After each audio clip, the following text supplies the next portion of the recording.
you will feel that the acceleration performance is not as punchy or satisfying. Despite having one of the longest wheelbase in class, 2,620mm, it does not translate into copious amounts of space. It's going to be yet another best-selling product for...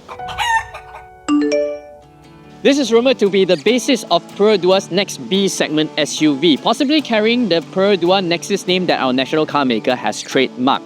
Sitting above the Perodua Ativa, it will go head-to-head against the Proton X50, Honda HR-V, Chery Tiggo Cross and Nissan Kicks. But given that the Toyota Yaris Cross has launched in ASEAN markets back in May 2023, can this still stack up against today's fierce competition? I'm here in the beautiful island of Phuket to find out. My name is Adrian, I'm all about the details, and you're watching cDrive.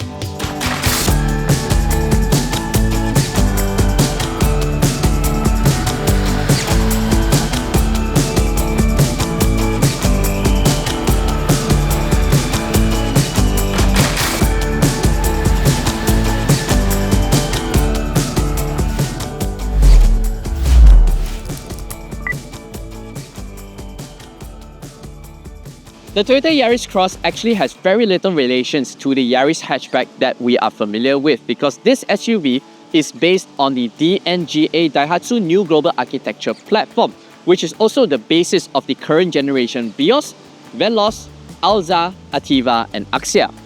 It measures identical to the AC100 Vios wheelbase of 2,620mm, longer than even the X50 HR-V and Tiggo Cross.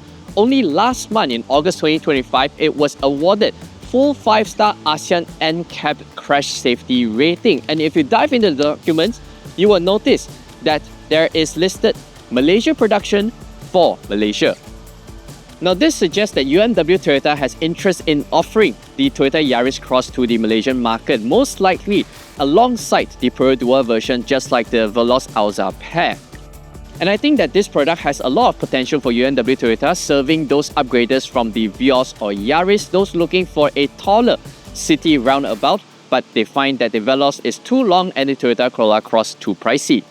The Toyota Yaris Cross is available with two powertrains, the 2NRVE 1.5-litre natural aspirated 4-cylinder petrol engine used in the current gen Vios, Veloz, as well as MyV. And there's another 1.5-litre hybrid 2NRVEX powertrain, which is the unit that I have with me right here. It is also used in the Vios hybrid that made its Thailand debut recently. Now, if you ask me 2 years ago, buyers would have no problems having a 1.5 NA in this sort of class.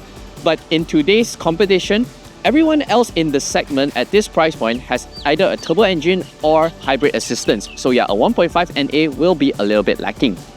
I'm a fan of this rugged design language, giving off baby RAV4 vibes. It has a ground clearance of 210mm, one of the tallest in class. Definitely helps with passability, especially on sharp bumps and edges. Boot space opens up to a massive 452 litres, a mere 6 litres smaller than the petrol version. But that is if you have the false boot floor in its lowest position. And even then, underneath that, there are still a massive storage spaces for enough to place your bags. Now this boot space is incredibly practical for me and for adults on a holiday.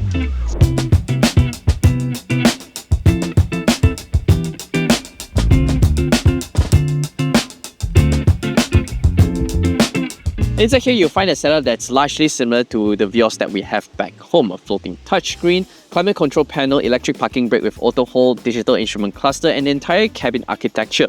The minor differences is that the door handles has a grab handle, and over to the center here, there's extra 2 cup holders, which has a very clever mechanism for you to raise your cup if it's too short and too deep. And of course, the blue power on off button. Compared to the Vios, I appreciate the taller ride height that gives me better outward and forward visibility, and the seats are also better supported compared to the Vios. Now this unit that I have with me right here is the entry-level variant in Thailand. So you can tell from the manual seats, there's no wireless charging tray, no ambient lighting, as well as only a reverse camera, no 360. The top grade model in Thailand gets all the aforementioned feel-good features, including a panoramic glass roof.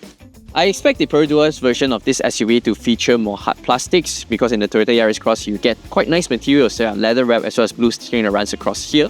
Probably the MyV design climate control panel as well as their own infotainment system and UI. Just like in the Vios and DNGA based Peroduas, the instrument cluster can be customized, and yeah, it's the same setup, all done via these buttons on the left side of the steering spoke. Yeah.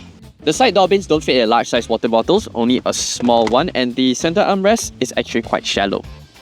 Over to the passenger side, it feels a tad bit tight because this panel right here is eating into knee room space. To open up the glove box, it's a conventional latch. Charging up your devices, there are one Type A and C ports each in the center console, or you can run two Type-C cables from the rear. And this vanity mirror has very strong LED lighting.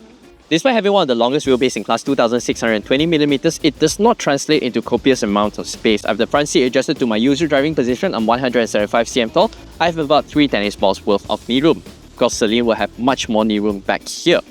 However, I'm still very happy seated in the back of the Yaris Cross because I get very good thigh support. I'm able to comfortably slot my feet underneath the front seat, as well as recline the rear bench, open up the center armrest, have the rear air vents pointed at me for a much relaxing sitting position for long distance journeys. Parents with toddlers will be able to safely secure them on the 2 outer seats that comes with ISOFIX mounting points.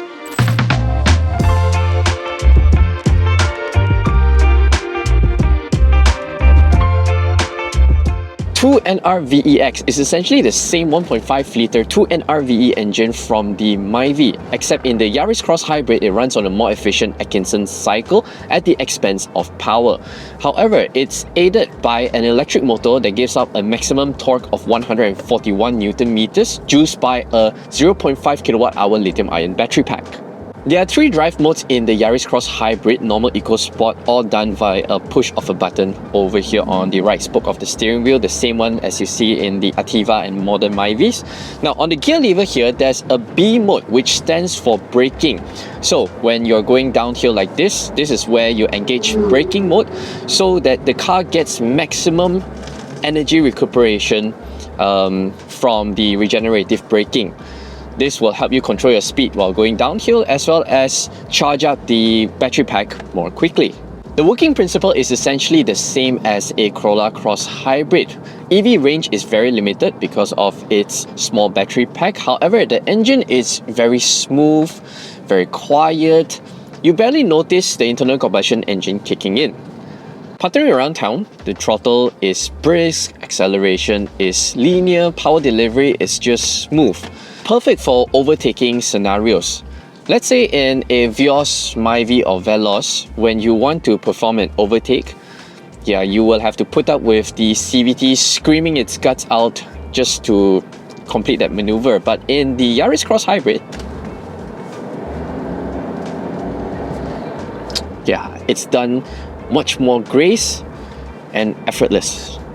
Ride quality is superb, supple over the rough patches, and even if you go over very sharp bumps, it doesn't bottom out easily, quite similar to the Vios actually.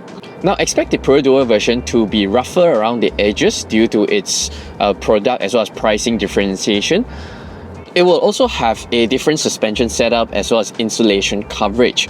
But if Perodua managed to give me about 80% of this ride quality, I would be a very, very satisfied consumer. When the roads open up, you will feel that the acceleration performance is not as punchy or satisfying as a turbocharged engine. And that's where you have to recalibrate how you approach this Yaris Cross Hybrid. Its primary objective is to deliver stellar fuel economy as well as a smooth driving experience. When you punch it, the engine is noticeably louder, however you get a much stronger forward propulsion compared to say in a 1.5 or equivalent 1.5 Veloz Vios thanks to its hybrid system. At highway speeds, the Yaris Cross is composed, fluid, relaxed. It's definitely not as sharp or dynamic as the Proton X50. And this is very typical of Toyota's ride quality, where they prioritize comfort injected with a little bit of driving fun. The steering is light and easy thanks to the Yaris Cross having one of the lightest curb weights in the segment, 1,225 kilograms. That makes it very easy to maneuver around town, yet it still tracks its line very confidently on B roads like this. Kudos to modern Toyotas that drives so fantastically well. It's a car that you can do long distance for long hours, yet it doesn't feel strenuous on the body. Final fuel consumption after driving 301.9 kilometers with refuel 15.63 liters, and that works out to 5.17 liters per 100 kilometers.